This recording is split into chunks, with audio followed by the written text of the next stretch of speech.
Welcome to the standoff. Typically in this series, we compare offerings from different brands and put them head to head. However, today we're doing something a little bit different. We're going to be looking at two different coilovers from the same brand, the Tein Street Advance Z and the Tein Flex Z. We're going to be going over each of these coilover systems individually, as well as comparing them head to head when it comes to things such as their cost, their construction, adjustability, and performance. Diving right into it, let's get to know what each of these coilovers are and why we are comparing these two systems specifically.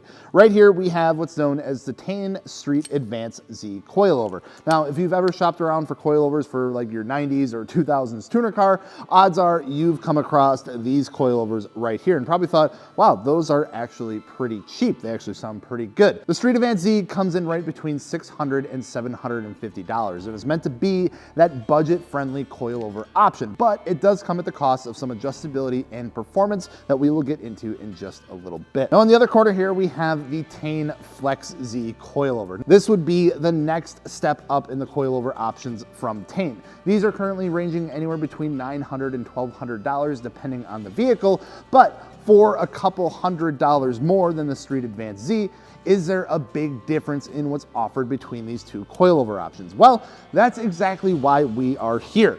Tein coilovers do tend to get just a little bit confusing when it comes to what is all going on with them, since they do have a ton of different offerings and their website hasn't really been updated since like 2002. Which leads to a lot of questions coming in between things like the Street Advance Z and the Flex Z. So let's go ahead and start with some of the biggest differences when it comes to these two coilovers, which just so happens to be how they are constructed and what's all included in the kit. Now the Street Advance Z that we have here, as you can see, looks like it's missing some parts to it when we look at it next to the Flex Z. Now that's not because they forgot to pack them in the box or anything. This is just how they come. One of the reasons that these coilovers maintain their budget-friendly cost is because they utilize OEM mounts to bolt these up to your vehicle, meaning that you don't get a top portion of this coming from Tein. Using less parts, less material helps keep down the overall cost, and that does get reflected in the cost of the system, but it does come at the sacrifice of not getting things like adjustable camber plates and some refreshed mounts or hardware. Now, overall construction of the Street Advance Z is a sealed steel twin tube damper that does have damping adjustability.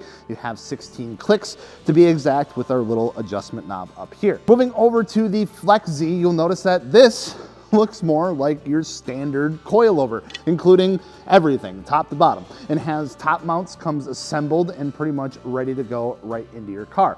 Now, like the Street Advance Z, this is also another sealed twin tube coilover, has 16 ways of damping adjustability on the top, and making it seem like really the only difference between these two options is the fact that one comes with top mounts and the other one doesn't. However, there is one other major difference between these two coilovers that I don't think gets brought up enough, and that is the way that the height of the coilovers is adjusted between the two systems. So taking a look at the Street Advance Z, it is of course height adjustable, but it is done so by adjusting the height of this lower perch. This is all one piece down here, meaning that the height adjustment is not independent from the spring and the rest of the coilover, whereas the Flex Z does have a separate lower mount, and you can adjust the height by raising or lowering that lower mount, and it does not affect any of the rest of the coilover. And this actually plays a pretty big role in the overall performance of both of these systems. The Street Advance Z allows you to adjust your coilover to your liking, which is obviously one of the reasons why you would go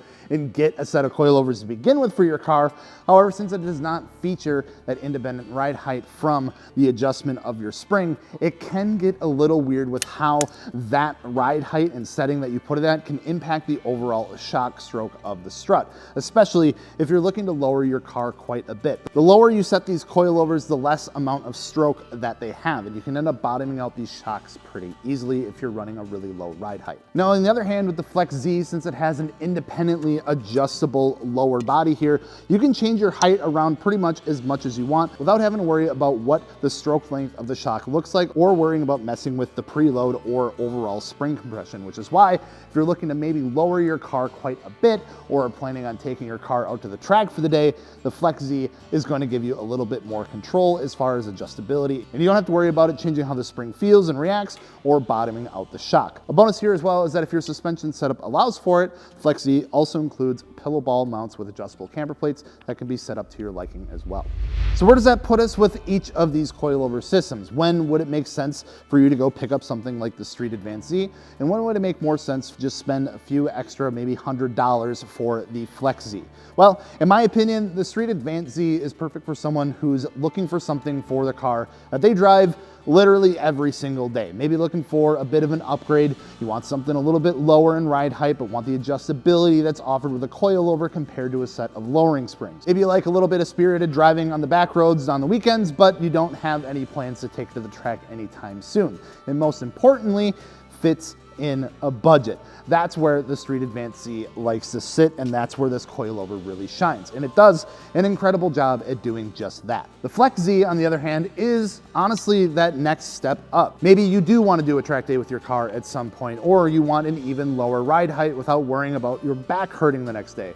The Flex Z is what you're going to want to go with then. This coilover, in my opinion, offers more versatility and performance over the Street Advance Z and justifies the additional cost pretty well. So all in all, Street Advance Z, if you're looking for a budget-friendly coilover with solid street performance and some adjustability, Flex Z if you want something that's a little more refined and has more performance capabilities. Now, the last thing I'll say is that if you've been looking at a set of Tein coilovers but have been just a little cautious about the price of them, I get it. It is a lower price coilover, and typically those lower price coilovers come at the price of a chiropractor appointment, but they do tend to get a bad reputation in the grand scheme of things. But Tein, I will say, is quite a bit of an exception here. I personally ran a set of these exact Flex Z coilovers on my FRS for years, and I absolutely love them. I never had any issues of clunking or any other problems with them, and they honestly felt pretty comparable to stock when driving around town and felt really locked in anytime we took it to the autocross course. Tein is a Japanese company. I know that gives a certain amount of credit to things nowadays. They've been making shocks since the 80s and have been making aftermarket dampers since the 90s. Basically, they have credibility, and the fact that they still offer some budget-friendly coilover options for vehicles from the 90s, 2000s, and even some modern vehicles makes me like them even more. So with all of that, hopefully this has helped you better understand the differences between these two coilover systems and helps you decide which one of these is better suited for you. But of course, if you have any other questions about these two systems, or maybe the Street Basis Z versus the Advance Z, feel free to reach out to us anytime. We're more than happy to help. And of course, if you're looking to snag your next set of coilovers or any other car parts, make sure to do so at martiniworks.com. This has been the standoff between the Tein Street Advance Z and the Tein Flex Z. Let us know what you'd like to see us compare next. We'll see you later.